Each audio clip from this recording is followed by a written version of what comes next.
فأعوذ بالله من الشيطان الرجيم بسم الله الرحمن الرحيم طه ما أنزلنا عليك القرآن لتشقى إلا تذكرة لمن يخشى تنزيلا ممن خلق الأرض والسماوات العلى الرحمن على العرش استوى۔ یہ سورہ طه کی ابتدائی آیات ہیں۔ یہ مکی صورت ہے اور مکی زمانے کے تقریباً وسط میں نازل ہوئی تھی۔ کہا جاتا ہے کہ یہ 6 ہجری میں سیدنا عمر رضی اللہ تعالی عنہ کے اسلام لانے سے پہلے نازل ہو چکی تھی۔ حضرت عمر رضی اللہ تعالی عنہ کے اسلام لانے کے واقعے میں حدیث میں اس صورت کا ذکر ہے، چنانچہ روایت کا مفہوم ہے کہ ابتدا میں حضرت عمر رضی اللہ تعالی عنہ اسلام کے سخت مخالفین میں سے تھے۔ ایک مرتبہ اسی شدت اختلاف سے مغلوب ہو کر تلوار سونت کر جا رہے تھے۔ راستے میں کسی نے پوچھا عمر کہاں کا ارادہ ہے؟ تو کہنے لگے کہ یہ جو نئے دین کے مدعی ہیں آج میں ان کو ختم کرنے جا رہا ہوں تاکہ یہ نظریہ دنیا سے ختم ہو جائے۔ تو اس صاحب نے کہا کہ پہلے اپنے گھر کی تو خبر لو، تمہاری بہن اور بہنوئی مسلمان ہو چکے ہیں۔ حضرت عمر غصے سے بھرے وہیں سے اپنی بہن کے گھر چلے گئے۔ بہن کا نام فاطمہ بنت خطاب تھا اور بہنوئی کا نام سعید بن زید تھا۔ یہ دونوں جلیل القدر مسلمان تھے۔ حضرت عمر سیدھے وہاں چلے گئے۔ وہ دونوں یعنی حضرت عمر کی بہن اور بہنوئی قرآن کریم سیکھ رہے تھے۔ رسول اللہ صلی اللہ علیہ وسلم کے ایک صحابی حضرت خباب بن ارت رضی اللہ تعالی عنہ انہیں قرآن کریم کی تعلیم دے رہے تھے، اور کہا جاتا ہے کہ اس وقت یہی سورہ طه ان کے زیر درس تھی۔ حضرت خباب ان دونوں حضرات کو سورہ طه کی تعلیم دے رہے تھے۔ جب حضرت عمر گھر میں داخل ہونے لگے، اندر کے لوگوں نے ان کی آہٹ سنی۔ حضرت عمر کا ایک جلال تھا، روب تھا، تو بہن نے جلدی سے سورہ طه کے وہ اوراق چھپا دیے جن پر سورہ طه درج تھی۔ حضرت خباب کہیں چھپ گئے، گھر کے کسی کونے کھدرے میں روپوش ہو گئے۔ حضرت عمر غصے سے بھرے آئے اور کہا کہ تم لوگ کیا کر رہے تھے؟ اسی سوال جواب میں اپنے بہنوئی پر پل پڑے ان کو مارنے کے لیے۔ بہن بیچ میں آئی اپنے خامن کو بچانے کے لیے تو بہن کو بھی لگ گئی، ان کا سر زخمی ہو گیا۔ بہرحال عرب تھے، غیور تھے، اپنی بہن کا زخمی سر دیکھ کر اور خون آلود چہرہ دیکھ کر حضرت عمر بھی ٹھنڈے پڑ گئے، کچھ پشیمان بھی ہوئے ہوں گے۔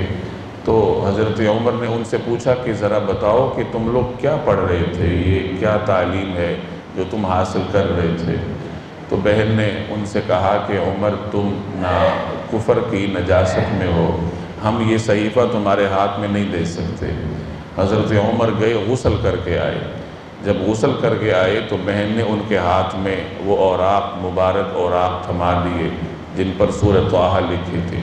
یہی آیات حضرت عمر نے پڑھی، طه ما انزلنا علیک القرآن لتشقى۔ چونکہ عرب تھے، قرآن کریم انہی کی زبان میں نازل ہوا تھا، اس کی فصاحت اور بلاغت ان کے دل میں اثر کر گئی۔ چنانچہ انہوں نے اس کی تعریف کرتے ہوئے فرمایا کہ یہ تو بڑی فصیح اور بلیغ آیات ہیں، بڑا فصیح کلام ہے۔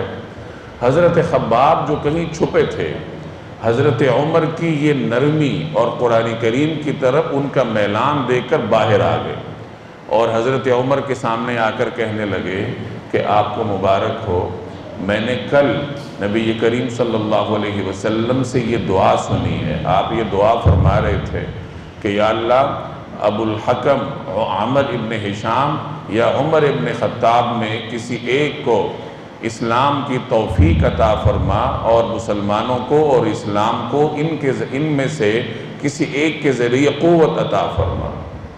یہ 2 عمرین تھے، ایک عمر ابن ہشام جس کو ابو جہل کہا جاتا تھا، یہ تو اسلام کے آنے کے بعد اس کو ابو جہل کہا جانے لگا۔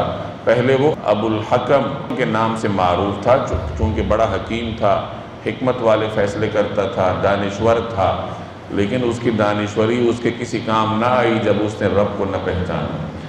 چونکہ یہ دونوں بڑے طاقتور تھے تو نبی کریم صلی اللہ علیہ وسلم نے یہ دعا فرمائی کہ الہی ان میں سے کسی ایک کو اسلام لانے کی توفیق عطا فرما تاکہ اس کے ذریعے مسلمان قوت حاصل کریں۔ اللہ نے یہ دعا حضرت عمر کے حق میں قبول فرمائی۔ اس لیے کہا جاتا ہے کہ تمام صحابہ یہ مرید رسول ہیں اور حضرت عمر مراد رسول ہیں، چونکہ حضرت عمر کا ارادہ خود جناب رسول اللہ صلی اللہ علیہ وسلم نے فرمایا۔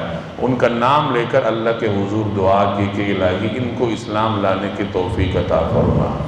تو حضرت عمر نے پھر ان سے کہا کہ مجھے محمد صلی اللہ علیہ وسلم کے پاس لے چلو کہ وہ کہاں ہیں۔ تو قصہ مختصر، پھر ان کو وہاں لے جایا گیا اور رسول اللہ صلی اللہ علیہ وسلم کے دست اقدس پر مسلمان ہوئے۔ تو یہ واقعہ سنانے کا مقصد یہ ہے کہ حضرت عمر کے اسلام لانے کا سبب ان آیات کی تلاوت تھی۔ تو گویا کہ یہ آیات ان کے اسلام لانے سے پہلے نازل ہو چکی تھی، اس لیے کہا جاتا ہے کہ یہ سورت 6 ہجری سے پہلے نازل ہوئی۔ اس کا زمانہ نزول تقریباً وہی ہے جو سورہ مریم کا ہے۔ پچھلی سورہ مریم اور یہ تقریباً ایک ہی زمانے میں نازل ہوئی تھی۔ یہ وہ زمانہ تھا جب کفر پوری شدت سے مسلمانوں پر حملہ آور تھا، ہر ممکن طریقے سے مسلمانوں کے راستے میں روڑے اٹکائے جا رہے تھے۔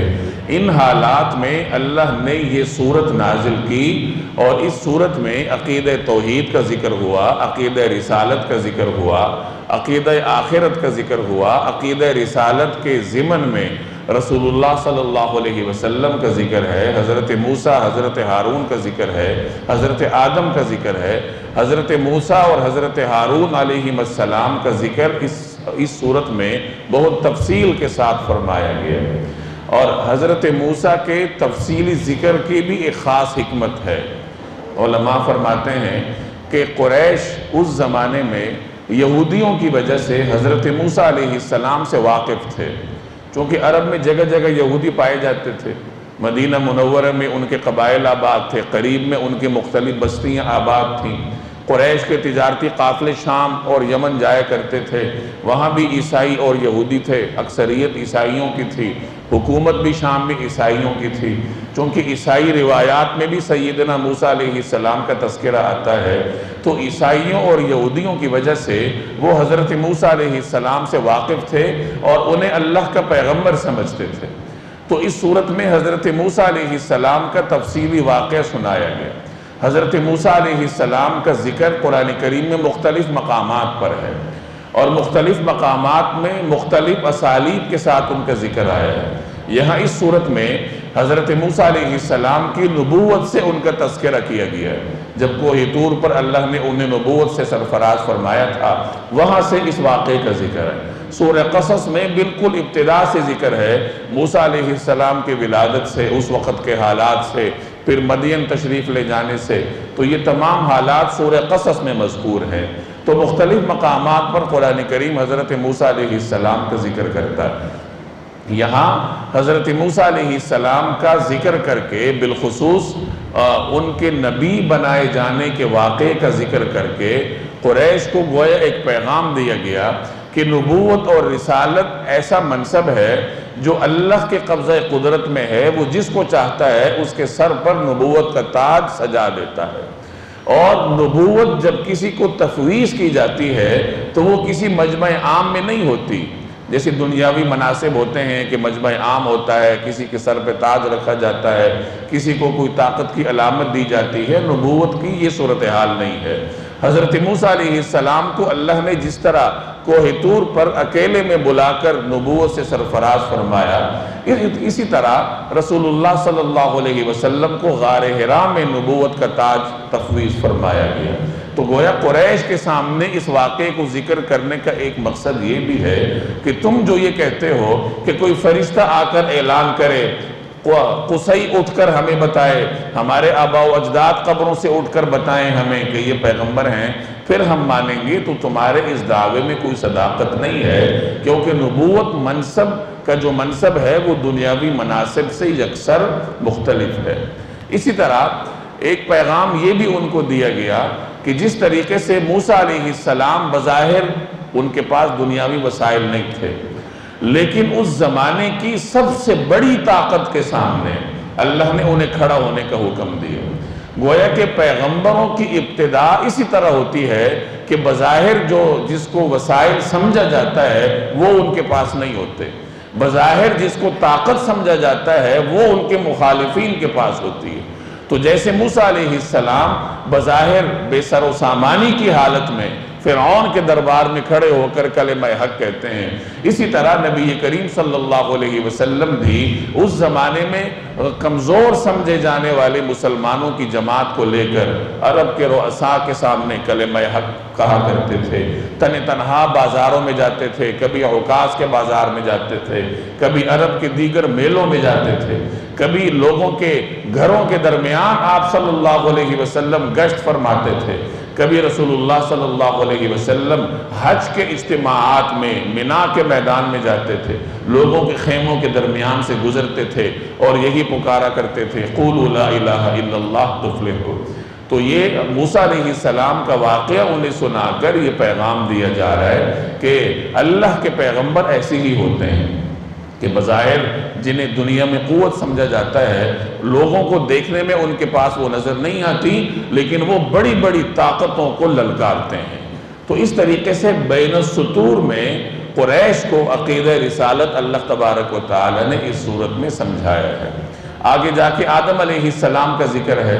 آدم علیہ السلام کے تذکرے کے ضمن میں شیطان کا بھی ذکر آ گیا۔ گویا کہ یہ بتایا گیا کہ اگر تم ان عقائد کو نہیں مانو گے تو شیطان کے پیچھے چلو گے، اور اگر مانو گے تو آدم علیہ السلام کے پیچھے چلنے والوں میں تمہارا شمار ہوگا۔ طٰہٰ ما انزلنا علیک القرآن لتشقیٰ۔ طٰہٰ کے بارے میں کئی نقطہ نظر ہیں۔ ایک نقطہ نظر یہ ہے کہ یہ حروف مقطعات میں سے ہے۔ حروف مقطعات کے بارے میں پیچھے آپ بار بار پڑھ چکے ہیں کہ ان کا مفہوم امت کو نہیں بتایا گیا، اور امت کو یہی تعلیم دی جاتی ہے کہ جس چیز کو اللہ نے مبہم رکھا ہے تم بھی اس کے پیچھے نہ پڑھو۔ جب اللہ نے اس کا معنی نہیں بتایا، رسول اللہ صلی اللہ علیہ وسلم نے اس کی وضاحت نہیں فرمائی، تو پھر امت بھی اس کی وضاحت کے پیچھے نہ پڑے اور بس اس کی تلاوت کرے اور اس کے اوپر ایمان رکھے۔ تو ایک نقطہ نظر تو یہ ہے کہ یہ حروف مقطعات میں سے ہے۔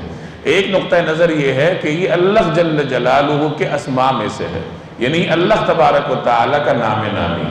اور ایک نقطہ نظر یہ ہے کہ یہ جناب رسول اللہ صلی اللہ علیہ وسلم کا اسم گرامی ہے۔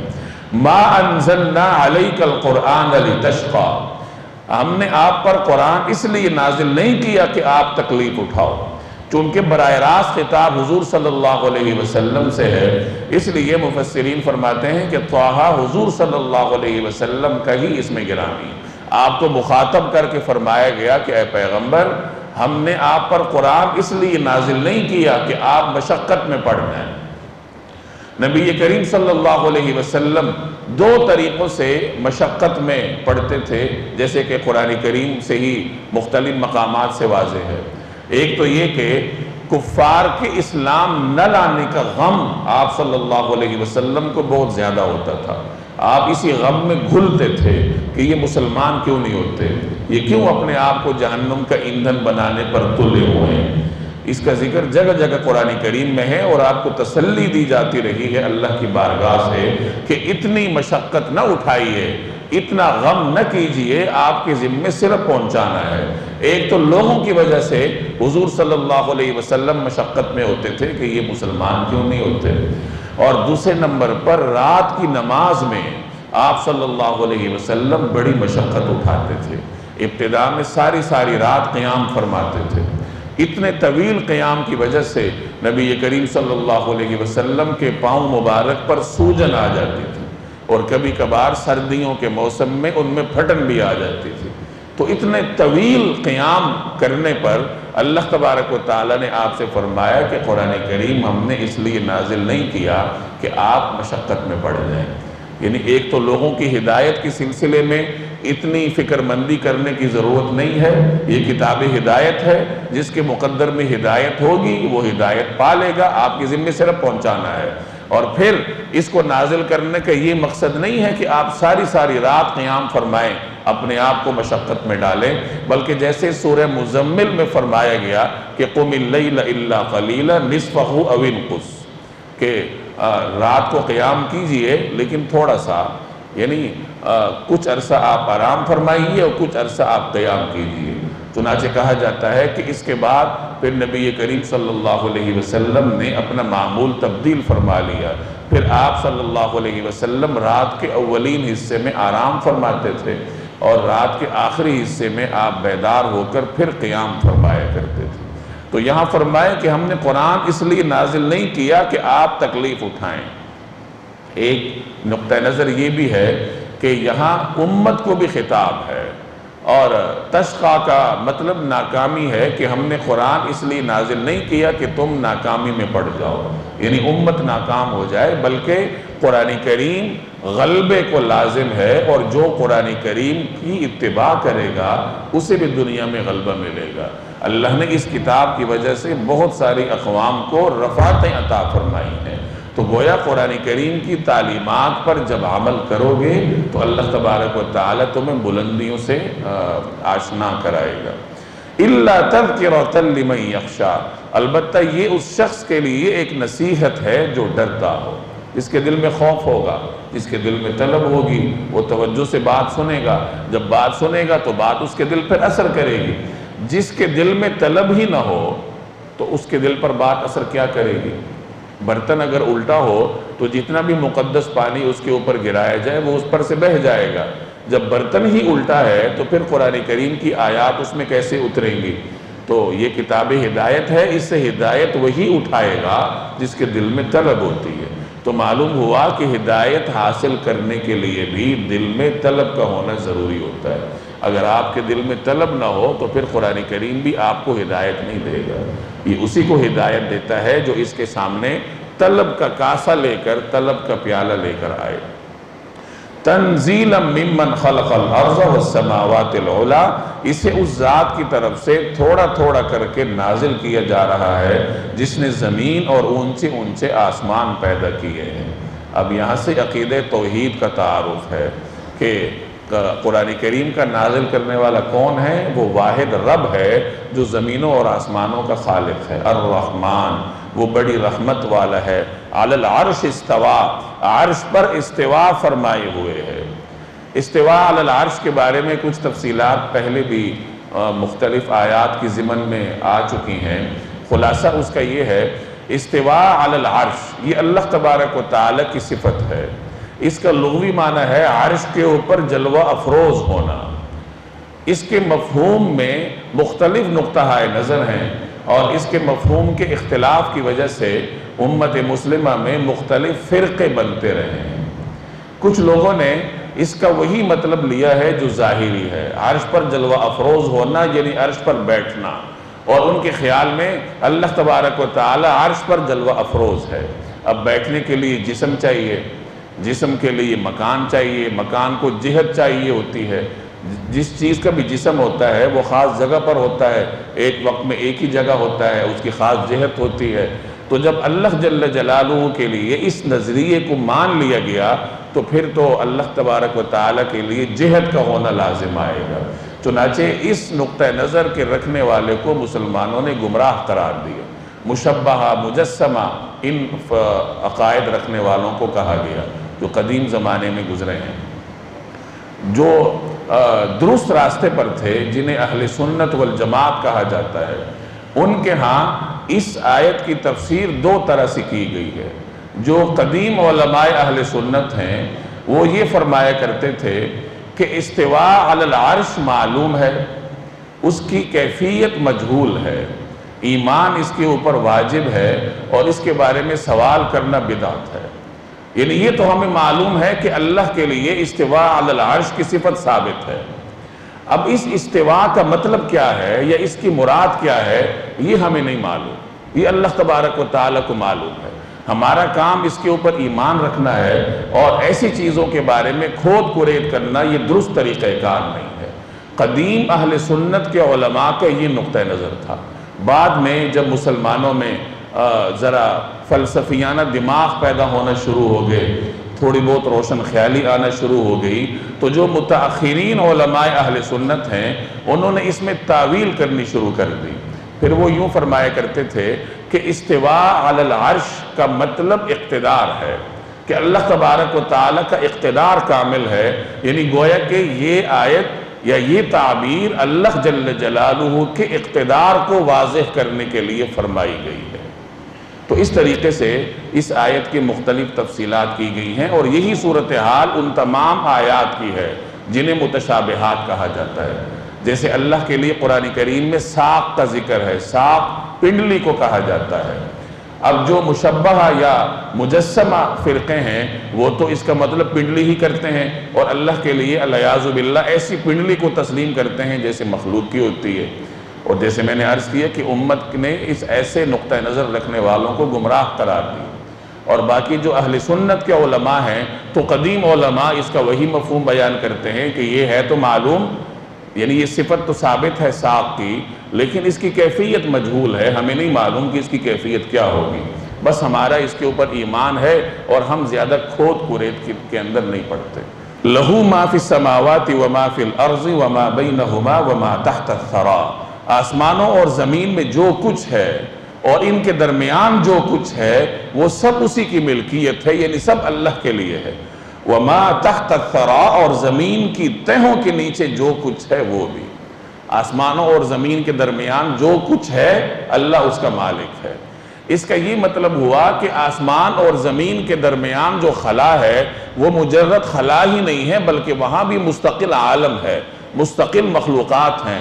اسی لیے قرآن کریم میں بار بار کہا جاتا ہے کہ زمین و آسمان میں جو کچھ ہے وہ اللہ کا ہے۔ اب ظاہر ہے کہ کچھ ہے تو کہا جاتا ہے نا کہ یہ درمیان میں جتنی مخلوقات ہیں یہ سب اللہ تبارک و تعالیٰ کی ملکیت میں ہے۔ اسی طرح زمین کے نیچے جو کچھ ہے، تحت الثری، ثری کہتے ہیں زمین کی گیلی مٹی کو جو اس سطح کے نیچے ہے، تو اس کے نیچے جو کچھ ہے اس کی ملکیت بھی صرف اور صرف اللہ کی ہے۔ ظاہر ہے کہ اس کے نیچے معدنیات ہیں اور مختلف چیزیں ہیں جو اللہ تبارک و تعالیٰ کے قبضہ قدرت میں ہیں۔ وَإِن تَجْهَرْ بِالْقَوْلِ، اگر تم کوئی بات بلند آواز سے کہو فَإِنَّهُ يَعْلَمُ السِّرَّ وَأَخْفَى، تو وہ چپکے سے کہی ہوئی باتوں کو بلکہ اور زیادہ چھپی ہوئی باتوں کو بھی جانتا ہے۔ یعنی تم چاہے آواز سے بات کرو یا دل میں کوئی بات سوچو یا سرگوشی میں کوئی بات کہو، اللہ تبارک و تعالیٰ کو سب معلوم ہے۔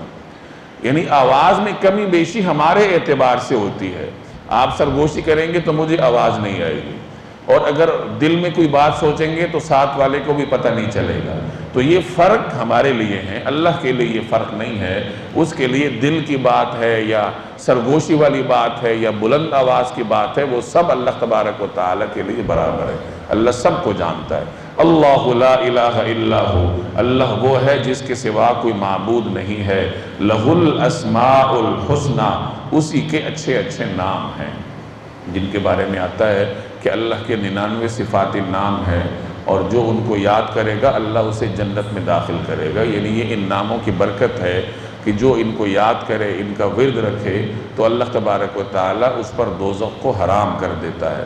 یہاں تک عقیدہ توحید کا تعارف تھا کہ اللہ تبارک و تعالیٰ کون ہے، اللہ کے بارے میں ہمیں کیا عقیدہ رکھنا چاہیے۔ اب آگے سیدنا موسیٰ علیہ السلام کا تذکرہ شروع ہو رہا ہے۔ گویا کہ ایک اعتبار سے عقیدہ رسالت کا بیان ہے۔ موسیٰ علیہ السلام اللہ کے برگزیدہ پیغمبر تھے، تو اس واقعے کے ذریعے قریش کو عقیدہ رسالت کی کچھ باریکیاں سمجھائی گئیں، جیسے میں نے سورت کے تعارف میں عرض کی۔ وَهَلْ أَتَاكَ حَدِيثُ مُوسَىٰ، اور اے پیغمبر کیا آپ تک موسیٰ کا واقعہ پہنچا ہے؟ اِذْ رَآ نَارًا، یہ اس وقت کی بات ہے جب ان کو ایک آگ نظر آئی۔ حضرت موسیٰ علیہ السلام مصر میں تھے، آپ جانتے ہیں کہ فرعون کے محل میں ان کی پرورش ہوئی تھی۔ جب جوان ہوئے تو ایک واقعہ ایسا ہوا جس کی وجہ سے ان کو جلدی میں مصر چھوڑنا پڑا۔ ہوا یہ کہ ایک بنی اسرائیلی کسی مقامی سے لڑ رہا تھا، تو موسیٰ علیہ السلام نے اس بنی اسرائیلی کو چھڑانے کے لیے اس مقامی کو، جسے قبطی کہا جاتا ہے، اسے ایک مکہ رسید کیا۔ وہ کچھ زور سے لگ گیا اور وہ وہیں پر ڈھیر ہو گیا، جان سے گیا۔ یہ واقعہ کسی طرح سرکاری مشینری تک پہنچا، حکومت کو پتہ چلا، انہوں نے موسیٰ علیہ السلام کو گرفتار کرنے کا فیصلہ کیا۔ حضرت موسیٰ علیہ السلام کو خبر ہوئی تو آپ نے جلدی میں مصر کو چھوڑ دیا۔ یہ ان کی نبوت سے پہلے کا واقعہ ہے۔ مصر سے چلے گئے اور بڑا سخت قسم کا سفر کر کے مدین تشریف لے گئے۔ وہاں ان کی ملاقات اللہ کے ایک برگزیدہ شخصیت سے ہوئی، جن کے بارے میں کہا جاتا ہے کہ وہ سیدنا شعیب علیہ السلام تھے۔ تو انہوں نے اپنے گھر میں ان کو جگہ دی، اپنی بیٹی کے ساتھ ان کا نکاح فرمایا، اور ساتھ یہ فرمایا کہ آپ 10 سال تک ہمارے ہاں رہیے، خدمت کیجئے۔ یہی ان کے نکاح کے لیے مہر بھی تھا۔ تو موسیٰ علیہ السلام نے جب وہاں 10 سال پورے کیے اور حضرت شعیب علیہ السلام کی صاحبزادی سے ان کا نکاح بھی ہوا، تو اس کے بعد جب مدت پوری ہو گئی خدمت کی جیسے معاہدہ ہوا تھا، تو حضرت موسیٰ علیہ السلام نے ان سے اپنی خواہش کا اظہار کیا کہ میں اپنی والدہ اور بھائی سے ملنے جانا چاہتا ہوں، اپنے گھر والوں سے۔ چنانچہ حضرت شعیب علیہ السلام نے اجازت دے دی، ان کے ساتھ کچھ بکریاں بھی کر دیں، کچھ مویشی وغیرہ ان کو دے دیے تاکہ آپ کے کام آئیں۔ تو موسیٰ علیہ السلام یہ مختصر سا قافلہ لے کر مدین سے نکلے کہ اہلیاں ہیں، بکریوں کا ریوڑ ہے، اور کچھ حضرات کہتے ہیں کہ کوئی گلمان بھی تھا کہ جب بکریوں کا ریوڑ تھا تو سنبھالنے کے لیے بھی کوئی ساتھ ہوگا، تو ہو یا نہ ہو اس کی تفصیل قرآن میں نہیں ہے، نہ کسی حدیث میں ہے۔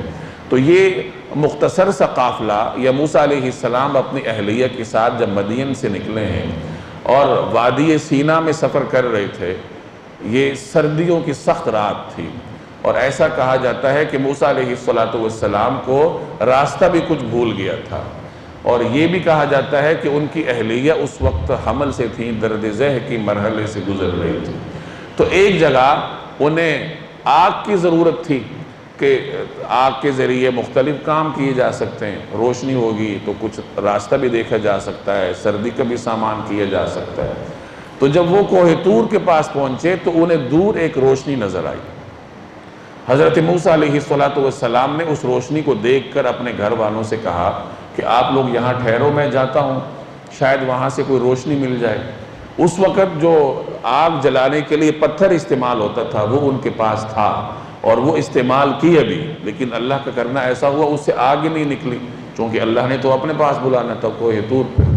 تو جب اپنے پاس آگ کا انتظام نہ ہوا اور دور طور کی چوٹی پر آگ نظر آئی، تو گھر والوں سے کہا کہ آپ لوگ یہاں رکیے، میں جاتا ہوں، وہاں روشنی ہے، شاید مجھے وہاں سے آگ مل جائے یا کوئی آدمی مل جائے کہ جس سے میں راستے کا پوچھ سکوں۔ تو وہاں گھر والوں کو بٹھا کر خود وہاں تشریف لے گئے جہاں پر آگ تھی۔ جب آگ کے قریب گئے تو عجیب و غریب منظر دیکھا کہ ایک درخت ہے اور اس کے اوپر آگ بھڑک رہی ہے، لیکن عجیب بات یہ ہے کہ آگ اس درخت کو جلا نہیں رہی، بلکہ جیسے جیسے آگ بڑھتی جاتی ہے درخت کا سبزہ بھی بڑھتا جاتا ہے، درخت کی ہریالی بھی اس کے ساتھ ہی بڑھتی جاتی ہے۔ موسیٰ علیہ السلام نے جب ٹہنی کی طرف ہاتھ بڑھانے کی کوشش کی کہ ایک ٹہنی توڑ لی جائے آگ والی، تو ویسے ہی وہ ان سے پیچھے ہوتی گئی، یعنی آگ ان سے پیچھے ہوتی گئی۔ اب اس دوران حضرت موسیٰ علیہ السلام کو آواز آئی، یا موسیٰ انی انا ربک، کہ اے موسیٰ میں تمہارا رب ہوں۔ اور اس آواز سے موسیٰ علیہ السلام کو یقین ہوا، اللہ نے ان کے اندر ایسی استعداد پیدا کر دی کہ اس آواز کو سننے سے ان کو یقین ہو گیا کہ یہ اللہ تبارک و تعالی ہی کی ندا ہے، اللہ کی بارگاہ سے مجھے پکارا جا رہا ہے۔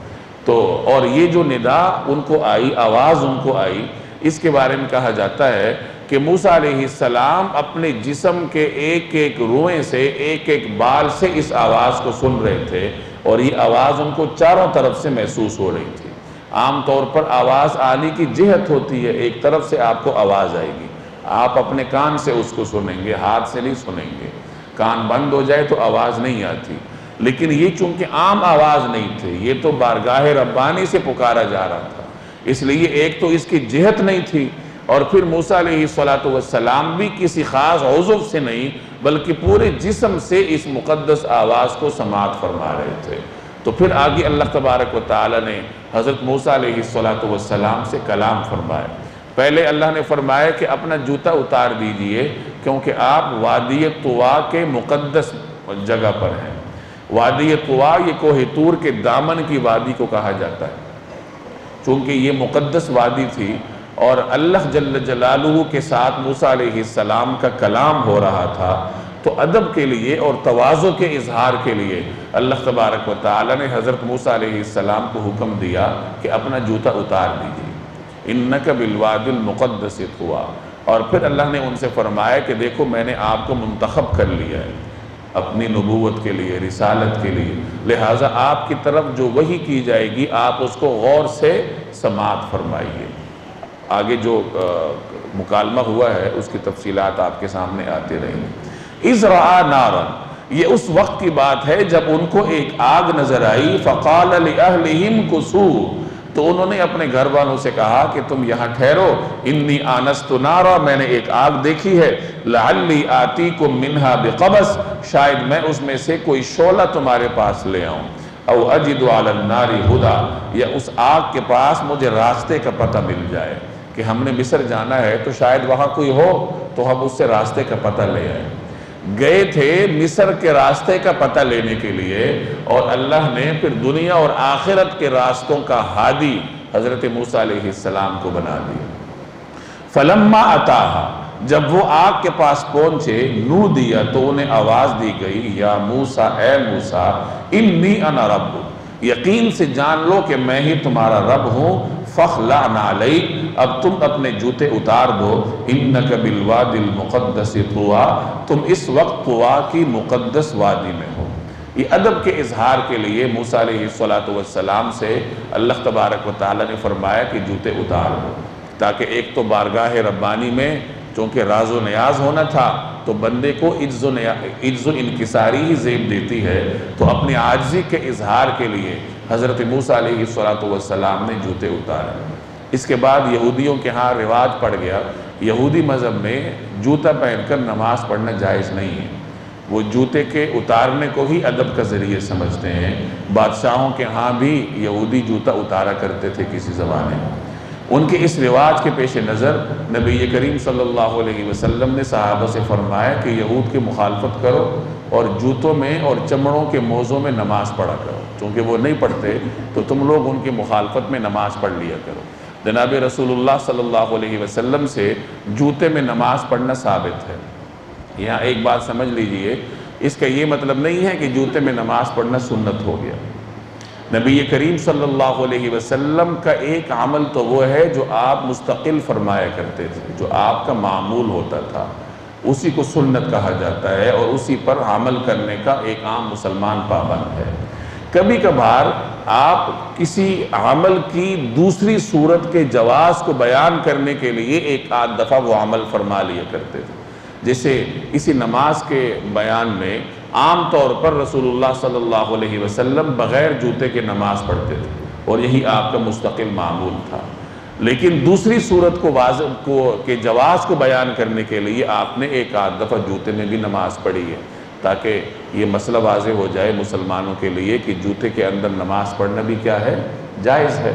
اور اس زمانے میں چونکہ مسجد نبوی میں کوئی فرش تو تھا نہیں، سنگریزے تھے، تو اس وجہ سے بھی اگر کوئی جس کا جوتا پاک ہے اور وہ نماز پڑھنے کے لیے آ گیا تو اس کو کوئی اتنا انوکھا نہیں سمجھا جاتا تھا۔ آج کل تو مساجد میں قیمتی فرش ہوتے ہیں، قالین ہوتے ہیں، اس لیے ان مساجد میں تو جوتے کے ساتھ آنا یہ مناسب نہیں ہے۔ لیکن بہرحال باہر میدان میں کسی باغ میں اگر کسی نے نماز پڑھنی ہے اور اس کا جوتا پاک ہے، یعنی جوتے کے اوپر کوئی نجاست نہیں لگی ہوئی، تو وہ جوتے میں نماز پڑھ سکتا ہے۔ جیسے نماز جنازہ اکثر میدانوں میں ہوتی ہے، تو اگر کسی کا جوتا پاک ہے اور وہ جوتے میں ہی پڑھ لیتا ہے تو کوئی حرج نہیں ہے۔ ادب کے لیے کوئی جوتا اتارتا ہے، یعنی اس کو معلوم ہے کہ جوتا اتارنا کوئی لازم نہیں ہے، لیکن ادب کے لیے، عاجزی انکساری کے لیے کوئی اتارتا ہے تو اچھی بات ہے، لیکن بہرحال مسئلے کا علم ہونا چاہیے۔ فخلع نعلیک، اب آپ اپنے جوتے اتار دیجئے کیونکہ آپ طویٰ کی مقدس وادی میں ہیں۔ وَأَنَا اخْتَرْتُکَ، اور میں نے آپ کو نبوت کے لیے منتخب کیا ہے، فَاسْتَمِعْ، لہٰذا غور سے سنیے، لِمَا يُوحَىٰ، وہ بات جو وحی کے ذریعے آپ کی طرف بھیجی جا رہی ہے۔ یعنی جب اب آپ پیغمبر ہیں، آپ کی طرف وحی ہوگی تو جو وحی آپ کی طرف آئے آپ اس کو غور سے سماعت فرمائیں۔ اننی انا اللہ، حقیقت یہ ہے کہ میں ہی اللہ ہوں، لا الہ الا انا، میرے سوا کوئی معبود نہیں ہے، فاعبدنی، اس لیے میری عبادت کرو، وَأَقِمِ الصَّلَاةَ لِذِكْرِي، اور مجھے یاد رکھنے کے لیے نماز قائم کرو۔ بعض حضرات فرماتے ہیں کہ یہاں سے خطاب رسول اللہ صلی اللہ علیہ وسلم کو ہو رہا ہے، لیکن اکثر مفسرین کا نقطہ نظر یہ ہے کہ یہ اسی خطاب کا تسلسل ہے جو اللہ تبارک و تعالیٰ نے حضرت موسیٰ علیہ السلام سے فرمایا تھا۔ میں نے پہلے بھی بارہا عرض کیا ہے کہ نماز ہر پیغمبر کی امت میں رائج رہی ہے، البتہ تفصیلات اور جزیات میں اختلاف ہو سکتا ہے۔ تو اللہ نے فرمایا کہ ایک تو میری عبادت کیجئے، اور عبادت کی صورت کیا ہے کہ نماز پڑھیے، یعنی مجھے یاد رکھنے کا بہترین طریقہ یہ ہے کہ نماز پڑھیے۔ اگر کسی کو بھول جائے، بر وقت نماز نہ پڑھ سکے بھولنے کی وجہ سے، تو جب اس کو یاد آ جائے وہ نماز پڑھ لے۔ اسی طرح اگر کوئی آدمی سو جائے، نماز کا وقت بھی گزر جائے، تو اس کے اوپر پھر کوئی قصور نہیں ہے، جب وہ اٹھے تو وہ نماز پڑھ لے۔ نبی کریم صلی اللہ علیہ وسلم سے یہ مسئلہ پوچھا گیا کہ یا رسول اللہ، اگر ہم نماز کے وقت میں سوئے رہ جائیں تو کیا ہوگا؟ تو آپ نے فرمایا کہ سونے والے پر کوئی قصور نہیں ہے، یعنی اس پر کوئی گناہ، کوئی حرج نہیں ہے۔ اگر کوئی سو گیا یا نماز اس کو بالکل یاد ہی نہ رہی، تو جب وہ اٹھے یا جب اس کو یاد آئے تو وہ نماز پڑھ لے۔ اس میں ہمارے ہاں بڑی سستی پائی جاتی ہے، بسا اوقات فجر میں بر وقت آنکھ نہیں کھلتی، دیر سے آنکھ کھلتی ہے، نماز کا وقت گزر چکا ہوتا ہے۔ اب ہمارا نوجوان کیا کرتا ہے کہ چونکہ وقت گزر چکا ہے تو وہ نماز ہی نہیں پڑھتا، کہ قضا ہو گئی اب نماز ہی نہیں پڑھنی، وہ دن کا آغاز ایسے ہی کرتا ہے۔ یہ بڑا غلط طریقہ کار ہے۔ اگر کوئی آدمی رات کو سوتے وقت صبح اٹھنے کا بندوبست کرتا ہے، یعنی الارم لگاتا ہے یا کسی کو کہتا ہے کہ مجھے اٹھاؤ، بندوبست کرنے کے باوجود بھی اگر بر وقت اس کی آنکھ نہ کھلے، تو جیسی ہی اس کی آنکھ کھلے اسے اسی وقت اٹھ کر نماز پڑھ لینی چاہیے، اور اللہ سے امید رکھنی چاہیے کہ میرے اوپر کوئی گناہ نہیں ہوگا، کوئی حرج نہیں ہوگا، چونکہ وہ سو گیا تھا اور اس نے اٹھنے کا انتظام بھی کیا تھا۔ آدمی یہی کر سکتا ہے کہ انتظام کرے، باقی اگر وہ نہیں اٹھ پایا تو جیسی ہی اٹھے فوری طور پر نماز پڑھے۔ عام طور پر اسکول کالج کے طلباء اپنے اداروں میں جانے کے لیے غسل کرتے ہوتے ہیں، شاور لیتے ہیں، پاک صاف جو ہے یونیفارم پہنتے ہیں، تو اگر کوئی بچہ دیر سے اٹھا ہے، کسی وجہ سے نماز نہیں پڑھ سکا بر وقت، تو شاور اس نے لینا ہے، وضو اس کا ہو جائے گا اس میں، پھر یونیفارم اس نے پہن لیا، پاک کپڑے اس نے پہن لیے، اب اسکول کالج جانے سے پہلے وہ 2 رکعت فرائض ادا کر لے۔ تو اس طریقے سے بچوں کو سمجھانا چاہیے کہ اگر بر وقت آپ نہ اٹھ سکے تو جب اٹھ جائیں آپ نماز پڑھ لیں، تو اور اللہ سے امید رکھیں کہ آپ پر کوئی حرج نہیں ہوگا، کیونکہ آپ تو سوئے ہوئے تھے۔ جب اس طرح آدمی عادت ڈالتا ہے تو آہستہ آہستہ بر وقت اٹھنے کی توفیق ہو جاتی ہے۔ لیکن یہ جو طرز عمل ہے کہ وقت گزر گیا تو اب بس اب نماز نہیں پڑھتے، یہ غلط طرز عمل ہے، خود بھی بچنا چاہیے اور دوسروں کو بھی بچانا چاہیے۔ ان الساعۃ آتیۃ، یقین رکھو کہ قیامت کی گھڑی آنے والی ہے، اکاد اخفیہا، میں اس کو خفیہ رکھنا چاہتا ہوں، لتجزا کل نفس بما تسعی، تاکہ ہر شخص کو اس کے کیے کا بدلہ ملے۔ یعنی قیامت کا جو وقت ہے وہ صرف اللہ کو معلوم ہے اور کسی کو معلوم نہیں ہے، اور قیامت کے قائم کرنے کا مقصد کیا ہے؟ تاکہ ہر ایک کو اس کے کیے کا بدلہ مل جائے۔ دنیا میں بسا اوقات ایک طاقتور ظالم اپنے کیے کے سزا سے بچ جاتا ہے، ایسے موقع پر مظلوم کے لیے آخری آس یہی ہوتی ہے کہ اللہ کی ایک عدالت تو ہے نا، وہاں پر پھر میں اس سے اپنا حق لے لوں گا۔ تو اس عدالت کا ایک مقصد یہ بھی ہے تاکہ ہر ظالم کو اس کے کیے کا بدلہ دیا جائے۔ فَلَا يَسُدَّنَّكَ عَنْهَا مَنْ لَا يُؤْمِنُ بِهَا وَاتَّبَعَ هَوَاهُ فَتَرْدَى، لہٰذا کوئی ایسا شخص تمہیں اس سے ہرگز غافل نہ کرنے پائے جو اس پر ایمان نہ رکھتا ہو اور اپنی خواہشات کے پیچھے چلتا ہو، ورنہ کیا ہوگا؟ فَتَرْدَى، ورنہ تم ہلاکت میں پڑ جاؤ گے، یعنی قیامت آنی ہی آنی ہے۔ اب کہیں ایسا نہ ہو کہ کوئی آدمی آپ کو قیامت سے غافل کر دے، اللہ کی عبادت سے غافل کر دے اور اپنی خواہشات کے پیچھے آپ کو چلنے پر مجبور کر دے، تو ایسا نہ کیجیے۔ اگر کوئی ایسا کرے گا تو کیا ہوگا؟ ہلاکت میں پڑے گا۔ وَمَا تِلْكَ بِيَمِينِكَ يَا مُوسَىٰ، اور موسیٰ یہ تمہارے دائیں ہاتھ میں کیا ہے؟ قال، موسیٰ نے کہا، ہِیَ عَصَایَ، یہ میری لاٹھی ہے، أَتَوَكَّأُ عَلَيْهَا، میں اس کا سہارا لیتا ہوں، وَأَحُشُّ بِهَا عَلَىٰ غَنَمِي، اور اس سے اپنی بکریوں پر پتے جھاڑتا ہوں۔ یعنی لاٹھی میرے ہاتھ میں ہوتی ہے، بکریاں چرانے کے لیے درختوں کو جھاڑتا ہوں تاکہ پتے بکریوں کو ملے۔ وَلِيَ فِيهَا مَآرِبُ أُخْرَىٰ، اور اس سے میری دوسری ضروریات بھی پوری ہوتی ہیں۔ موسیٰ علیہ السلام کے ہاتھ میں لاٹھی ہوا کرتی تھی، جناب رسول اللہ صلی اللہ علیہ وسلم بھی لاٹھی رکھتے تھے، آپ سے لاٹھی رکھنا ثابت ہے۔ کبھی آپ کے دست اقدس میں لاٹھی ہوتی تھی اور کبھی چھوٹا سا نیزہ ہوتا تھا۔ تو موسیٰ علیہ السلام کے پاس وہ عصا ہے۔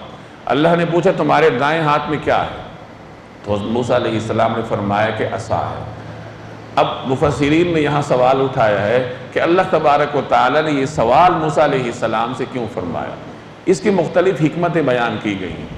ایک حکمت یہ بیان کی گئی ہے کہ چونکہ حضرت موسیٰ علیہ السلام بارگاہ ربانی میں تھے اور پہلی مرتبہ یہ حالات درپیش تھے، تو بظاہر مرعوب ہونے کا امکان تھا کہ موسیٰ علیہ السلام رعب اور جلال کی شدت میں نہ آ جائیں، اور ایسے موقع پر اگر آدمی کو کچھ باتوں میں لگا لیا جائے تو وہ ماحول کا جو اثر ہوتا ہے وہ زائل ہو جاتا ہے۔ تو حضرت موسیٰ علیہ السلام پر سے گویا کہ ماحول کا اثر زائل کرنے کے لیے اللہ تبارک و تعالی نے یہ مکالمہ فرمایا کہ یہ آپ کے ہاتھ میں کیا ہے۔ اور موسیٰ علیہ السلام نے پھر جواب میں فرمایا کہ یہ لاٹھی ہے، میں اس سے یہ کام بھی لیتا ہوں، یہ کام بھی لیتا ہوں، یہ کام بھی لیتا ہوں۔ حالانکہ جواب میں صرف اتنا کہنا کافی تھا کہ لاٹھی ہے۔ جواب تفصیلی دیا، یعنی جو چیز نہیں پوچھی گئی وہ بھی عرض کی۔ اس کی وجہ مفسرین یہ فرماتے ہیں کہ جب آدمی اپنے محبوب سے بات کرتا ہے تو اس کا دل چاہتا ہے کہ بات لمبی ہو جائے۔ تو موسیٰ علیہ السلام اللہ تبارک و تعالی سے محبت رکھتے تھے، تو بات کو لمبا کرنے کے لیے بارگاہ ربانی میں زیادہ دیر رہنے کے شوق میں حضرت موسیٰ علیہ السلام نے اس طرح جواب کو طول دیا کہ یا رب العالمین یہ تو لاٹھی ہے اور اس سے میں پتے بھی جھاڑتا ہوں، اس میں میرے اور بھی فوائد ہیں، اس سے میں ٹیک بھی لگاتا ہوں۔ اور اس سوال کرنے کی دوسری حکمت یہ بیان کی گئی ہے کہ چونکہ آگے جا کر اسی لاٹھی کو اللہ نے اژدہے میں تبدیل کرنا تھا، تو حضرت موسیٰ علیہ السلام سے فرمایا گیا کہ تمہارے دائیں ہاتھ میں کیا ہے، کہ وہ اچھی طرح دیکھ لیں کہ دائیں ہاتھ میں لاٹھی ہی ہے، تاکہ بعد میں اژدہے کی صورت میں جب وہ بدل جائے تو ان کا یقین کامل ہو کہ یہ معجزہ ہے، لاٹھی تھی جو کہ اژدہے میں بدل گئی۔ تو یہ مختلف حکمتیں ہیں جو مفسرین نے بیان فرمائی۔ وَمَا تِلْكَ بِيَمِينِكَ يَا مُوسَىٰ قَالَ هِيَ عَصَايَ أَتَوَكَّأُ عَلَيْهَا، میں اس پر ٹیک لگاتا ہوں، سہارا لیتا ہوں، وَأَهُشُّ بِهَا عَلَىٰ غَنَمِي، اور اس سے اپنی بکریوں پر پتے جھاڑتا ہوں، وَلِيَ فِيهَا مَآرِبُ أُخْرَىٰ، اور اس سے میری دوسری ضروریات بھی پوری ہوتی ہیں۔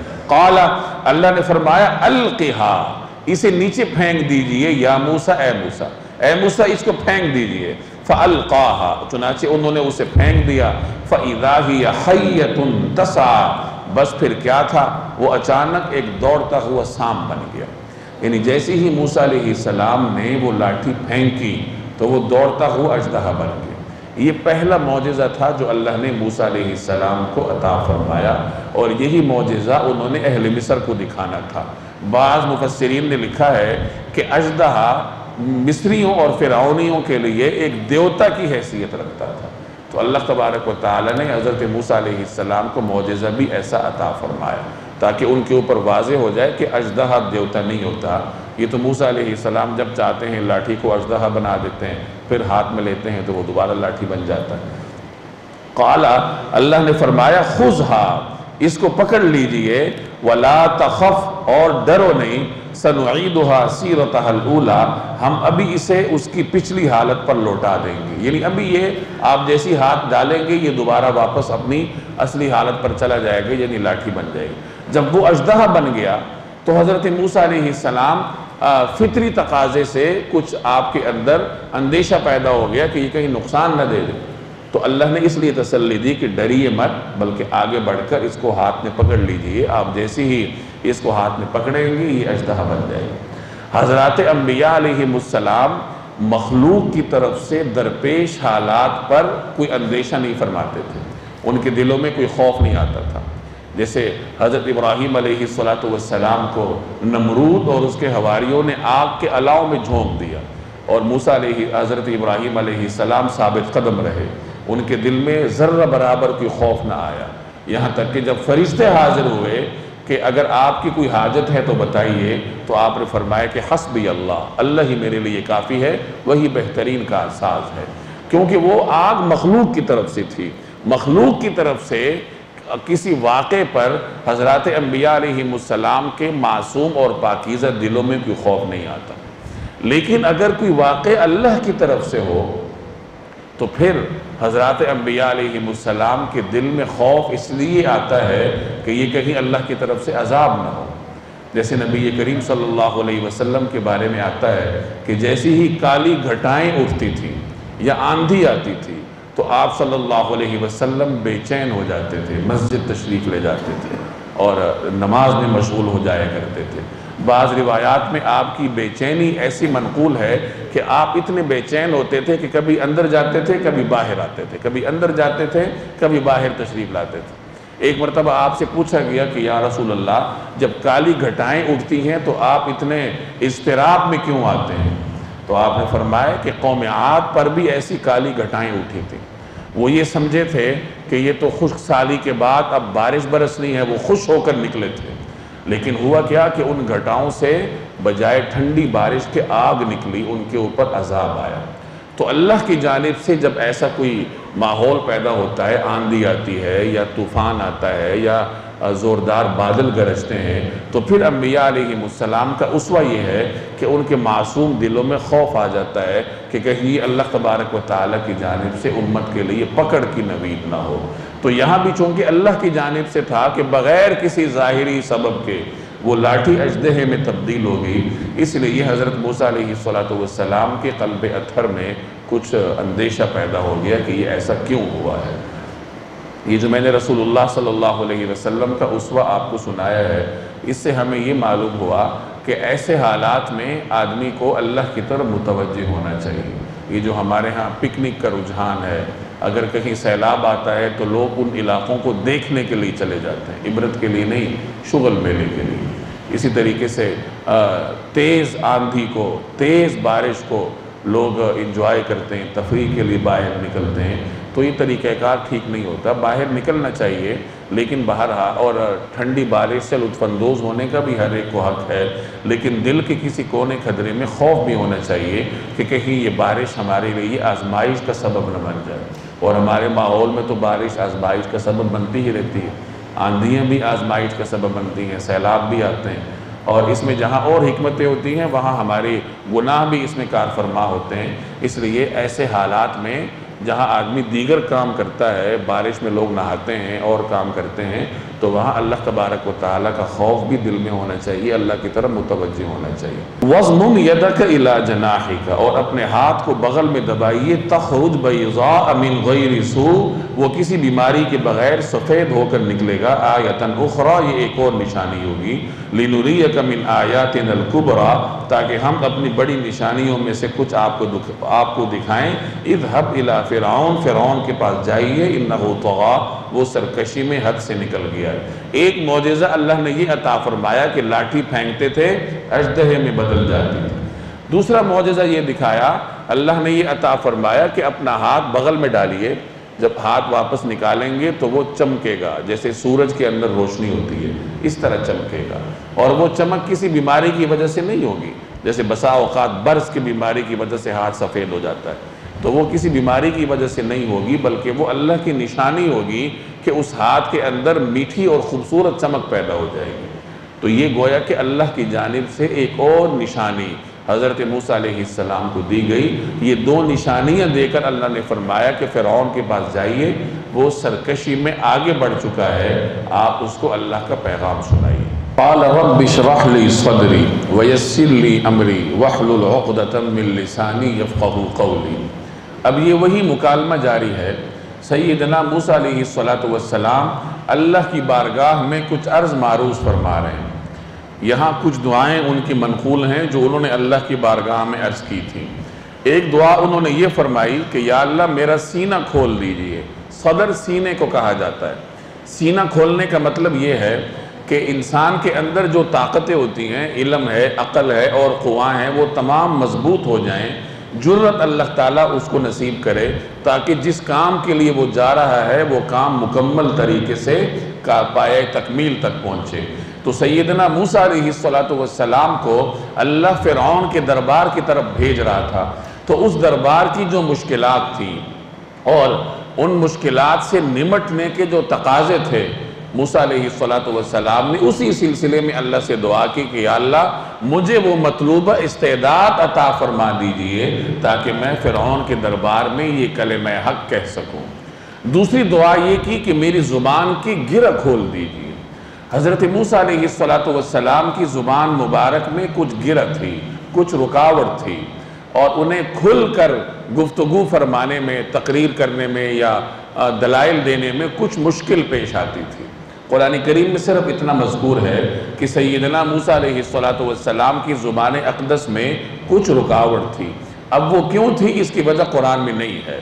ہمارے مفسرین نے گزشتہ امتوں کی کتابوں، بالخصوص تورات ہے اور یہودیوں کا مذہبی لٹریچر ہے، وہاں سے کچھ روایات لے کر اس کی تفصیل بیان کی ہے کہ موسیٰ علیہ السلام جب بچپن میں فرعون کے پاس پرورش میں تھے، فرعون نے یہ سن بھی رکھا تھا کہ بنی اسرائیل کا ایک بچہ میرے تختے کو الٹے گا، میرا تخت الٹے گا، تو موسیٰ علیہ السلام وہاں پرورش میں تھے، تو ایک مرتبہ انہوں نے فرعون کا تاج اٹھا کے سر پہ رکھا، اور ایک روایت یہ ہے کہ انہوں نے فرعون کی داڑھی پر ہاتھ ڈالا۔ فرعون نے اپنی داڑھی کو جواہرات سے مرصع کیا تھا، جواہرات موتی وغیرہ لگاتا تھا، تو فرعون نے جب یہ دیکھا تو اسے خوف ہو گیا کہ کہیں یہ بچہ تو نہیں ہے وہ جو آگے جا کر میرا تخت الٹے گا، تو اس نے قتل کرنے کا ارادہ کیا۔ تو اس کی اہلیہ حضرت آسیہ جو اللہ کی برگزیدہ شخصیت تھی، انہوں نے کہا کہ ایسا نہ کرو، یہ تو بچہ ہے، اس کو کیا پتا۔ پھر ایک امتحان طے ہوا کہ ہم ایک امتحان کرتے ہیں کہ واقعی یہ اس کے اندر بچپنے کے تقاضے ہیں یا نہیں۔ ایک پلیٹ میں جواہرات رکھے گئے، ایک پلیٹ میں انگارے رکھے گئے اور موسیٰ علیہ السلام کے سامنے لائے گئے، اور طے یہ ہوا کہ اگر انہوں نے جواہرات کی طرف ہاتھ بڑھایا تو مطلب یہ ہوگا کہ ان چیزوں کو سمجھتے ہیں، اور اگر انگارے کی طرف ہاتھ بڑھایا تو پھر بچپنے کی وجہ سے ہوگا۔ تو انہوں نے انگارے کی طرف ہاتھ بڑھا کے جلدی سے زبان پہ رکھ لیا، اس وجہ سے پھر زبان میں کچھ لکنت پیدا ہو گئی۔ بہرحال یہ روایت ہے جو میں نے عرض کیا کہ یہ اسرائیلی روایات میں سے ہے۔ اتنی بات ضرور ہے جیسے قرآن کریم سے ثابت ہے کہ سیدنا موسیٰ علیہ السلام کی زبان مبارک میں کچھ رکاوٹ تھی، کھل کر گفتگو کرنے میں انہیں کچھ جھجک محسوس ہوتی تھی۔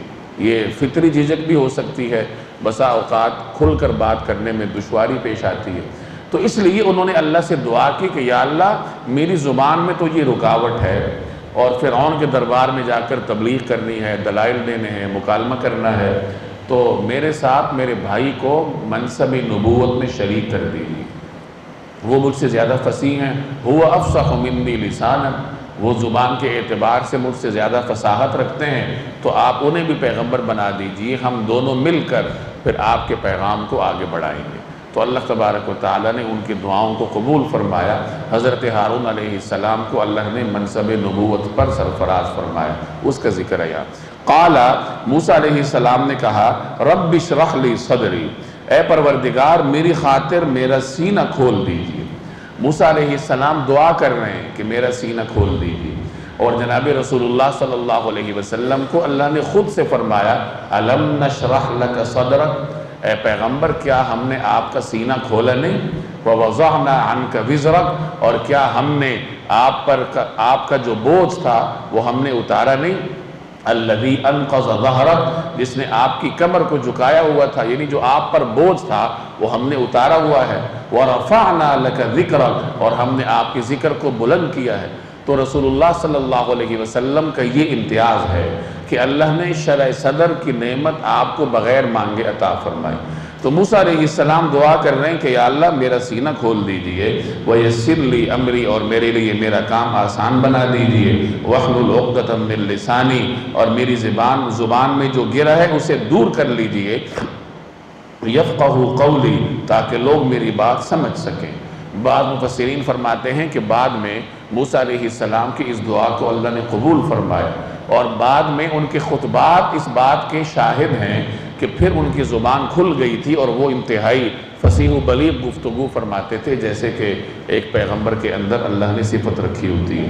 وَجْعَلْ لِي وَزِيرًا مِّنْ أَهْلِي، اور میرے لیے میرے خاندان ہی کے ایک فرد کو مددگار مقرر کر دیجیے، ہارون اخی، یعنی ہارون کو جو میرے بھائی ہیں، اشدد بہ ازری، ان کے ذریعے میری طاقت مضبوط کر دیجئے، وَأَشْرِكْهُ فِي أَمْرِي، اور ان کو میرا شریک کار بنا دیجئے۔ ہارون علیہ السلام حضرت موسیٰ علیہ السلام کے بڑے بھائی تھے، کہا جاتا ہے کہ ان سے 3 سال بڑے تھے۔ تو موسیٰ علیہ السلام کی درخواست پر اللہ نے حضرت ہارون علیہ السلام کو بھی پیغمبر بنایا۔ کئی نسبحک کثیرا، تاکہ ہم کثرت سے آپ کی تسبیح کریں، ونذکرک کثیرا، اور کثرت سے آپ کا ذکر کریں۔ ذکر تو کرتے تھے موسیٰ علیہ السلام بھی اور ہارون علیہ السلام بھی، لیکن یہاں موسیٰ علیہ السلام کہہ رہے ہیں کہ جب ہم مل کر یہ کام کریں گے تو کثرت سے ذکر کریں گے۔ اس سے معلوم ہوا کہ جب مل کر کوئی عبادت انجام دی جاتی ہے، ذکر کیا جاتا ہے، تلاوت کی جاتی ہے، تو پھر آدمی بسا اوقات زیادہ کر لیتا ہے، کیونکہ دوسرا بھی اس کے ساتھ شریک ہوتا ہے، تو اس طرح انسان کے اندر شوق زیادہ پیدا ہوتا ہے۔ اس لیے مسلمانوں میں یہ رجحان ہے کہ مل جل کر ذکر بھی کرتے ہیں، دل میں بھی ذکر کرتے ہیں، اور بسا اوقات ہلکی آواز سے بھی کرتے ہیں۔ اِنَّكَ كُنْتَ بِنَا بَصِيرًا، بے شک آپ ہمیں اچھی طرح دیکھنے والے ہیں۔ قال، اللہ نے فرمایا، اب دعائیں ہو گئیں، اب اللہ کی جانب سے جواب دیا جائے۔ قَدْ أُوتِيتَ سُؤْلَكَ يَا موسیٰ، موسیٰ تم نے جو کچھ مانگا ہے تمہیں دے دیا گیا، یعنی تمہاری دعائیں قبول ہو گئی۔ وَلَقَدْ مَنَنَّا عَلَيْكَ مَرَّةً أُخْرَى، اور ہم نے تم پر ایک اور مرتبہ بھی احسان کیا تھا۔ اللہ نے نبی بنایا، دعائیں قبول کی، اب اللہ تعالیٰ حضرت موسیٰ علیہ السلام پر کچھ گزشتہ نعمتوں کا اظہار فرما رہا ہے کہ اے موسیٰ، ہم نے تمہارے اوپر یہ نعمت کی ہے، لیکن اس سے پہلے بھی ہم تم پر نعمتیں کر چکے ہیں۔ جب موسیٰ علیہ السلام پیدا ہوئے تو یہ وہ ماحول تھا کہ فرعون بنی اسرائیل کے بچوں کو قتل کرتا تھا، کیونکہ اس کو کسی نے کہا تھا کہ بنی اسرائیل میں ایک بچہ پیدا ہونے والا ہے جو تمہاری حکومت ختم کرے گا۔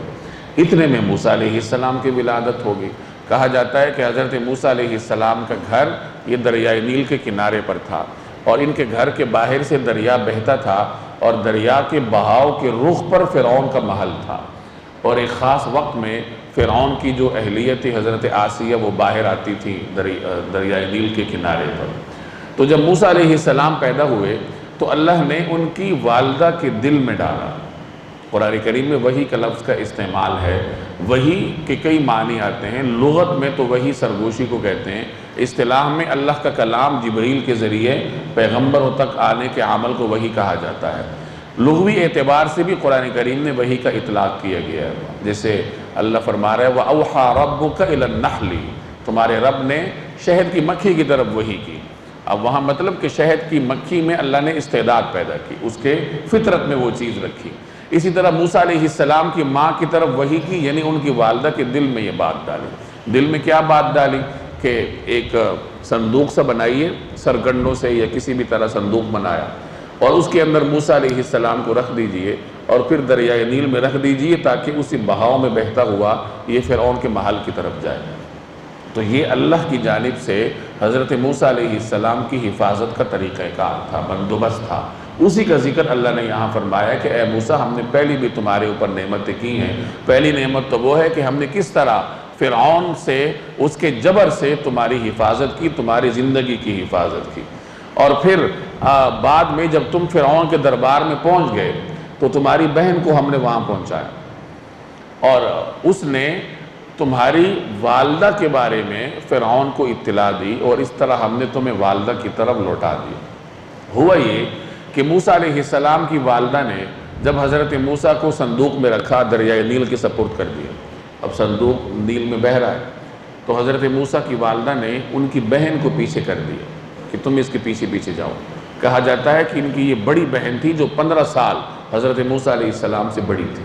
بعض حضرات نے ان کا نام مریم نقل کیا، اور یہ بڑی سمجھدار دانشور خاتون تھی جس کا ذکر یہاں قرآن کریم کر رہا ہے، آگے سورہ قصص میں بھی اس کا ذکر ہے۔ تو موسیٰ علیہ السلام کی بہن اس کے پیچھے چلتی گئی، اور انہوں نے دیکھا کہ فرعون کے محل سے خاتون نکلتی ہے، صندوق کھولتی ہے، اور موسیٰ علیہ السلام کو اللہ نے پیغمبرانہ وجاہت دی تھی، جو دیکھتا تھا گرویدہ ہو جاتا تھا، وہ اندر لے گئی۔ یہ بھی پیچھے پیچھے چلی گئی، اظہار نہیں کیا کہ یہ میرا بھائی ہے۔ اب فرعون کے محل میں دربار لگا ہوا ہے، موسیٰ علیہ السلام کو پیش کیا جاتا ہے۔ اب بچپنے میں تھے تو کسی خاتون کا دودھ پلانا تھا، تو جتنی فرعون کی ملازمائیں تھیں جو اس نے انتظام کیا، کسی خاتون کا دودھ موسیٰ علیہ السلام نے قبول نہ کیا۔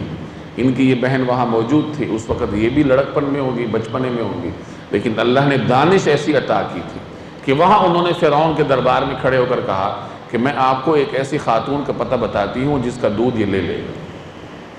کہا جاتا ہے کہ وہاں قارون بھی موجود، حامان بھی موجود تھا، اور قارون یا حامان دونوں میں سے کسی ایک کا ذکر ہے، اور اس کو شک پڑ گیا کہ یہ بچی کیوں کہہ رہی ہے، کہیں یہ اس کا کوئی رشتہ دار تو نہیں ہے۔ تو اس نے اعتراض کیا، اور حضرت موسیٰ علیہ السلام کی بہن نے باوجود دربار کے روب داب کے اس کو مطمئن کیا۔ تو فرعون نے کہا کہ کون ہے وہ خاتون؟ تو وہ جلدی سے گئی، اپنی والدہ کو بلا کے لے گئی۔ اب فرعون نے ان کی والدہ کو کہا کہ اس بچے کو آپ دودھ پلائیے، تو موسیٰ علیہ السلام نے دودھ قبول کر لیا۔ تو فرعون نے حضرت موسیٰ علیہ السلام کی والدہ کو اجرت پر دودھ پلانے پر مقرر کر دیا، یعنی اپنے ہی بیٹے کو دودھ بھی پلا رہی ہیں اور بادشاہ کے دربار سے ان کو انعام بھی ملے گا۔ اور بعد میں پھر ایسا بندوبست ہوا کہ اللہ نے موسیٰ علیہ السلام کی والدہ کو بچے سمیت گھر لوٹا دی۔ موسیٰ علیہ السلام کی والدہ نے کہا کہ میرے کچھ اور بچے بھی ہیں، ان کی نگہبانی کرنی ہوتی ہے، یہاں رہ کر دودھ پلانا مشکل ہے، آپ مجھے اجازت دیجئے میں ساتھ لے جاؤں۔ انہوں نے اجازت دے دی۔ تو اس طرح اللہ نے موسیٰ علیہ السلام کو واپس پہنچا دی اپنے گھر میں۔ تو اس کا ذکر اللہ نے یہاں کیا کہ کس طریقے سے ہم نے تمہاری حفاظت کی۔ اِذْ أَوْحَيْنَا إِلَىٰ أُمِّكَ مَا يُوحَىٰ، جب ہم نے تمہاری ماں سے وحی کے ذریعے وہ بات کہی تھی جو اب وحی کے ذریعے بتائی جا رہی ہے، یعنی جو اب ہم آپ کو بتا رہے ہیں۔ أَنِ اقْذِفِيهِ فِي التَّابُوتِ، کہ اس کو صندوق میں رکھو، فَاقْذِفِيهِ فِي الْيَمِّ، پھر اس صندوق کو دریا میں ڈال دو، فَلْيُلْقِهِ الْيَمُّ بِالسَّاحِلِ، پھر دریا کو چھوڑ دو کہ وہ اسے ساحل کے پاس لا کر ڈال دے، يَأْخُذْهُ عَدُوٌّ لِّي وَعَدُوٌّ لَّهُ، جس کے نتیجے میں ایک ایسا شخص اس کو اٹھا لے گا جو میرا بھی دشمن ہوگا اور اس کا بھی۔ یعنی یہ صندوق ایک ایسے شخص کے پاس چلا جائے گا، دریا میں بہتا ہوا، پھر اس خاتون کے واسطے سے اس شخص کے پاس پہنچ جائے گا، یعنی فرعون کے پاس، جو اللہ کا بھی دشمن ہے اور موسیٰ علیہ السلام کا بھی دشمن ہے۔ یعنی دشمن کے ہاتھوں میں نے آپ کی پرورش کروائی ہے، یہ نعمت جتلانا مقصود ہے۔ وَأَلْقَيْتُ عَلَيْكَ مَحَبَّةً مِّنِّي، اور میں نے اپنی طرف سے تم پر ایک محبوبیت نازل کر دی تھی، یعنی آپ کی شخصیت میں جاذبیت رکھی تھی کہ جو بھی دیکھتا تھا فریفتہ ہو جاتا تھا، گرویدہ ہو جاتا تھا۔ وَلِتُصْنَعَ عَلَىٰ عَيْنِي، اور یہ سب اس لیے کیا تھا تاکہ تم میری نگرانی میں پرورش پاؤ۔ اِسْتَمْشِي أُخْتُكَ، اس وقت کا تصور کرو جب تمہاری بہن گھر سے چلتی ہے، فَتَقُول، اور یہ کہتی ہے، یعنی فرعون کے دربار میں، هَلْ أَدُلُّكُمْ عَلَىٰ مَنْ يَكْفُلُ، کیا میں تمہیں اس کا پتہ بتلاؤں جو اس کو پالے؟ یعنی دودھ قبول نہیں کر رہا تو میں تمہیں ایک ایسی عورت کا پتہ بتلاؤں جو اس کی پرورش کرے گی۔ فَرَجَعْنَاكَ إِلَىٰ أُمِّكَ، تو اس طرح ہم نے تمہیں تمہاری ماں کے پاس لوٹا دیا، کئی تقر عینها ولا تحزن، تاکہ اس کی آنکھ ٹھنڈی رہے اور وہ غمگین نہ ہو۔ یہ نعمتوں کا اظہار ہے جو بچپن میں اللہ نے موسیٰ علیہ السلام پر کی۔ پھر جوانی میں حضرت موسیٰ علیہ السلام کے ہاتھوں ایک آدمی جان سے گیا اور اللہ نے انہیں حفاظت سے وہاں سے نکالا، مدین تک پہنچایا، اس نعمت کا ذکر ہے۔ وَقَتَلْتَ نَفْسًا، اور تم نے ایک شخص کو مار ڈالا، فَنَجَّيْنَاكَ مِنَ الْغَمِّ، پھر ہم نے تمہیں اس گھٹن سے نجات دی، فرعون کی سرکاری مشینری سے تمہیں بچا کر مدین پہنچا دیا۔ وَفَتَنَّاكَ فُتُونًا، اور تمہیں کئی آزمائشوں سے گزارا، یعنی تمہیں کئی مراحل سے ہم نے گزارا۔ ثُمَّ جِئْتَ فَلَبِثْتَ سِنِينَ فِي أَهْلِ مَدْيَنَ، پھر تم کئی سال مدین والوں میں رہے، جیسے میں نے عرض کیا کہ 10 سال تک وہاں حضرت شعیب علیہ السلام کے پاس رہے، وہی ان کی بیٹی سے ان کا نکاح ہوا۔ ثُمَّ جِئْتَ عَلَىٰ قَدْرٍ يَا مُوسَىٰ، اس کے بعد اے موسیٰ تم ایک ایسے وقت پر یہاں آئے ہو جو پہلے سے مقدر تھا۔ یہ کوہ طور پر کہا جا رہا ہے کہ اے موسیٰ یہ تمام مراحل سے گزرنے کے بعد اب اس مبارک لمحے میں تم یہاں بارگاہ ربانی میں موجود ہو، اللہ نے پہلے ہی سے یہ طے کر رکھا تھا۔ وَاصْطَنَعْتُكَ لِنَفْسِي، اور میں نے تمہیں خاص اپنے لیے بنایا، یعنی آپ کو نبوت کے لیے منتخب کیا ہے۔ اذهب انت واخوك بآیاتی، تم اور تمہارا بھائی دونوں میری نشانیاں لے کر جاؤ، ولا تنیا فی ذکری، اور میرا ذکر کرنے میں سستی نہ کرنا۔ اذهبا الی فرعون، دونوں فرعون کے پاس جاؤ، انہ طغی، وہ حد سے نکل چکا ہے۔ اب یہ مشن تفویض کیا جا رہا ہے کہ یہ 2 نشانیاں میں نے آپ کو دی ہیں جن کا ذکر پیچھے آ چکا ہے، اور میری اتنی نعمتیں تمہارے اوپر ہیں، اس لیے فکر کرنے کی ضرورت نہیں ہے۔ فرعون کے دربار میں جائیے، وہ حد سے نکل چکا ہے، اسے نصیحت کیجئے، لیکن میرے ذکر سے غافل نہ ہوئیے، یعنی ہمیشہ میرا ذکر کرتے رہیے۔ اس کا مطلب یہ ہوا کہ جب آدمی اللہ کا ذکر کرتا رہتا ہے تو اللہ اس کے مشن کو اس کے لیے آسان کر دیتا ہے۔ جیسے حضرت فاطمہ نے رسول اللہ صلی اللہ علیہ وسلم سے کام کاج کی کثرت کو دیکھ کر ملازم کا مطالبہ کیا، فرمائش کی، تو آپ صلی اللہ علیہ وسلم نے ملازم دینے کی بجائے انہوں نے وہ تسبیحات عطا فرمائیں جنہیں تسبیح فاطمی کہا جاتا ہے، اور اس تسبیح کی برکت سے گویا کہ ان کے کام میں آسان ہونا تھا۔ تو مطلب یہ ہوا کہ آپ نے کوئی خاص مارکہ سر کرنا ہے، کوئی مشن ہے، کوئی مقصد ہے، تو اس کی تکمیل کے لیے جہاں دیگر اسباب اختیار کیے جاتے ہیں وہاں اللہ کے ذکر کو بھی لازم پکڑا جاتا ہے، اپنی زبان سے اللہ کا ذکر کیا جاتا ہے، زبان ہر وقت اللہ کے ذکر سے تر رہے، اس سے آپ کی جو ورکنگ پاور ہے وہ بھی بڑھے گی اور مقصد کی طرف جانے میں آپ کے لیے آسانیاں پیدا ہوں گی۔ فَقُولَا لَهُ قَوْلًا لَيِّنًا، جا کر دونوں اس سے نرمی سے بات کرنا، لَعَلَّهُ يَتَذَكَّرُ أَوْ يَخْشَىٰ، شاید وہ نصیحت قبول کرے یا ڈر جائے۔ فرعون سے بات کرو لیکن نرمی کے ساتھ کرو۔ اندازہ لگائیے، فرعون روئے زمین پر اللہ کا سب سے بڑا باغی تھا، موسیٰ علیہ السلام کلیم اللہ ہیں، روئے زمین پر اس وقت اللہ کے سب سے محبوب اور مقدس بندے ہیں، لیکن اللہ فرما رہا ہے کہ فرعون کے پاس جا رہے ہو تو نرمی سے بات کرو۔